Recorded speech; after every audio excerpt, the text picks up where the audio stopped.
In an interview with Steve Powers, we learned some very important information that we'd like to pass along to you. Here's one tip. A lot of times we're having trouble getting the boat out of the hole, or maybe we're having more trouble with the boat at top end. We might be running what's top end on that boat, and we're looking down, we're seeing 4,000, 4,500 RPM, and we should be seeing 5,000, 6,000 RPM. And we're thinking it's the boat, and we're adding all these devices on the boat. What's really the problem going on here? Well, a lot of times, Bob, it ends up being the propeller. And the propeller is a misunderstood device that is apparently quite simple, but in reality it's very complex. Many people refer to it as a black art. And so if we want to start the discussion on speed, let's talk about some of the things that can affect that. The first thing would be what you mentioned. If you aren't achieving your targeted RPM range, then the motor is not making the appropriate horsepower, and so it can't possibly deliver the speed it's supposed to. So the first step in the process is to look and see what the motor's suggested RPM range is and make sure we're getting that.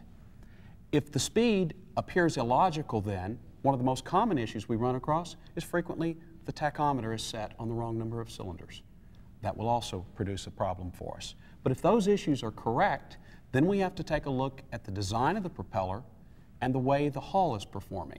Typically, this would mean that we would look at the splash line on the hull, and we would ask you, well, when you run it, how far back is the splash line on the hull? That would give us an indication of how we might be able to perhaps give some more bow lift or some more stern lift to get their center of gravity close to the way the boat was designed to run, reduce that wetted surface area. Because if you can't reduce the friction, you cannot improve the speed.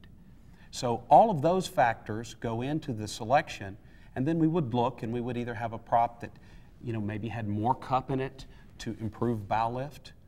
If it was a boat that tended to run stern heavy, perhaps it has a heavy four-stroke motor on the rear, we might look at a stern lifting prop that is designed with more of a cleaved back edge to lift it.